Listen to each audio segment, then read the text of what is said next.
schnell abkommen. Also es ist eine kleine Info, ein Infovideo. Ich wollte sagen, dass ich wieder mit YouTube weitermache.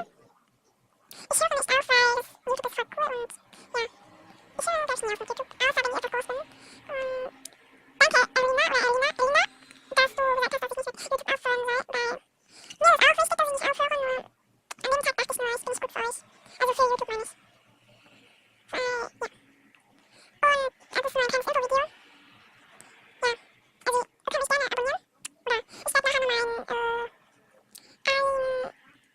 ein YouTube-Video machen, wo ich meine Skills spiele. Und ich hoffe, ihr guckt euch das an. Das wäre total cool. Ihr müsst natürlich auch nicht, aber es wäre halt